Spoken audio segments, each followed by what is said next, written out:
Bonjour à tous, bienvenue sur la chaîne Bien chez moi pour une vidéo qui sera consacrée à l'agriculture française et son évolution dans les 3 ans. Alors, tout d'abord, un petit message. Je suis en vacances depuis hier soir. Alors, je ne vous laisse pas tomber, évidemment, hein, je pars marcher en montagne. Je pars pendant 3 semaines et donc je continuerai à faire des vidéos, on va dire, en en version vraiment light, puisque je vous ferai des vidéos de moins de 5 minutes. J'utiliserai pour ça une appli de vidéo, qui m'empêche en fait de faire, des vidéos longues, puisque je ne serai pas équipé avec mon PC. Voilà. Alors, ensuite, 2e message avant d'attaquer le sujet qui nous intéresse. Moi, je voulais vous parler d'une chose, parce que je reçois pas mal de demandes, des gens qui veulent des voyances, qui veulent, enfin qui sont vraiment impatients et je me dis que tous ces gens-là, ben, ils passent leur temps à courir après leur vie, mais ils vivent pas leur vie. Donc ce que je vais vous demander pendant 3 semaines, c'est de vous poser et d'arrêter de courir après l'information. Arrêtez de courir après la voyance, arrêtez de courir après tout ça, parce que ça vous empêche de vivre. Et je vais vous demander une chose, tous les matins, quand vous allez vous lever, vous allez réciter un mantra. Alors un mantra, c'est une phrase qu'on répète régulièrement dans la journée et qui fait que, à force de la dire, bah, ça devient réalité. Donc tous les matins, vous direz: je suis une belle personne et je mérite d'être heureux et de réussir ce que j'entreprends. Voilà, je la répète: je suis une belle personne et je mérite d'être heureux et de réussir ce que j'entreprends. Alors, je continuerai évidemment à vous faire des vidéos. On va les faire plutôt dans la nature, plutôt en montagne, petits trucs sympas, vous faire sortir un petit peu parce que je sais que parmi mes abonnés, il y a des gens qui prennent pas de vacances. J'ai aussi des retraités qui sont malheureux, qui sont qui sont aujourd'hui en EHPAD. On nous écoute aussi dans les EHPAD, c'est vrai. Et donc, écoutez, j'essaierai de faire des vidéos régulières, des petites vidéos pour vous faire sortir un petit peu de, de votre vie.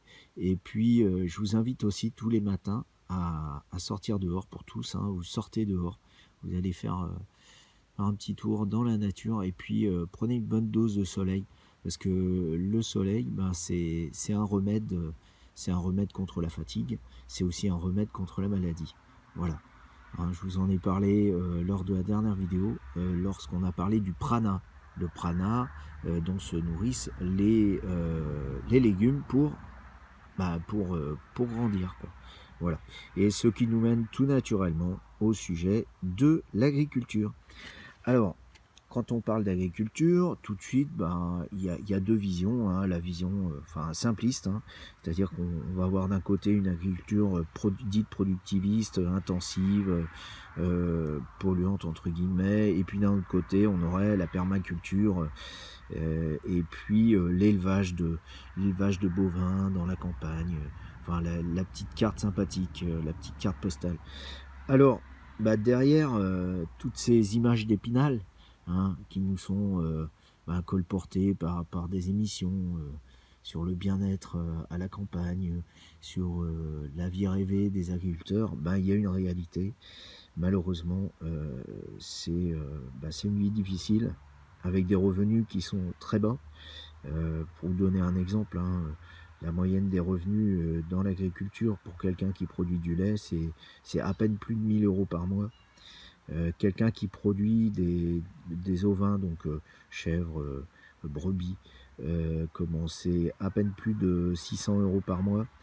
Et pour couronner tout ça, ben, le niveau de suicide de ces producteurs-là, bah, il est 50% supérieur à la moyenne. Aujourd'hui, l'année dernière, je crois on a atteint les 600 suicides, pour à peine plus de 450 000 agriculteurs, donc 1,5 pour 1000, c'est tout simplement énorme. C'est une profession qui se suicide régulièrement. On parle beaucoup des policiers, mais les agriculteurs se suicident régulièrement. Voilà. C'est bien souvent la misère et l'impasse dans laquelle ils vivent qui les amène vers ça. Et bon, heureusement, j'ai des bonnes nouvelles pour eux. Euh, alors tout d'abord, ce qu'il faut comprendre, pour que tout le monde comprenne bien, aujourd'hui, si on a une agriculture productiviste et tournée vers la production de viande carnée, c'est tout simplement parce qu'il y a un marché pour ça. C'est-à-dire que le producteur, ce qu'il demande, enfin le consommateur, ce qu'il demande, c'est de pouvoir manger de la viande régulièrement. D'ailleurs, vous voyez bien que la place de la restauration hors foyer a pris vraiment de l'ampleur dans le pays, puisqu'aujourd'hui, vous avez près de la moitié des gens qui ne mangent pas chez eux le midi. Voilà. Et donc, c'est ça qui fait que derrière, on a une production de viande carnée qui est importante.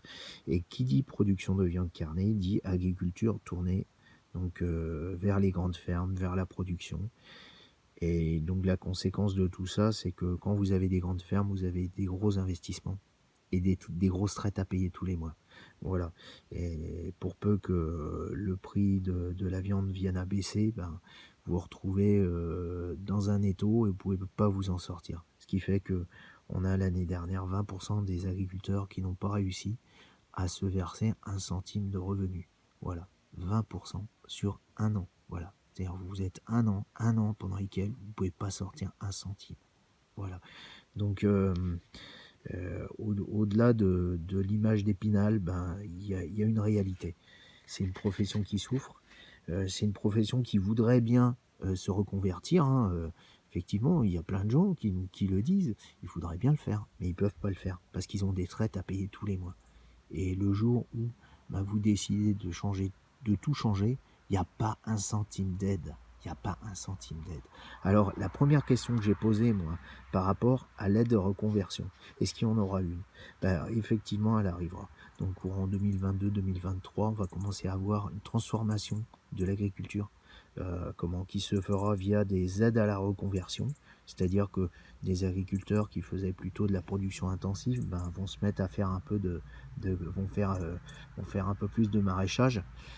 Et la conséquence de tout ça, c'est que les consommateurs, de toute façon, eux vont suivre par la force des choses, mais au début, ce sera dicté par une question de ressources, en fait. Et donc, quand je vous disais, lors de la dernière vidéo de la semaine dernière, que la production de viande, qu'on allait consommer 2 fois moins de viande, eh bien, ça va se retrouver dans la production, puisqu'on va se retrouver avec une production qui va être divisée par 2. La production de céréales, qui est liée également à la production de viande, faut pas se leurrer, eh bien, elle va chuter de 40%. Et par contre, à côté de ça, la production de légumes va augmenter de 40%. La taille des exploitations va baisser de 30%. Et la très bonne nouvelle, donc on aura d'une part des revenus qui vont augmenter pour les agriculteurs, puisqu'en moyenne, ils augmenteront de 40% entre aujourd'hui et 2023. Et deuxième chose qu'on m'a fournie comme information, c'est une baisse du taux de suicide de 80% en 2023 pour les agriculteurs. Voilà.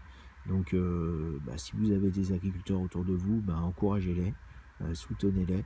Et puis, si vous ne faites pas partie de, on va dire, si vous n'en avez pas dans votre entourage, quand vous êtes en vacances, n'hésitez pas à aller les voir. Pour ceux qui font de la vente en direct, achetez avec eux.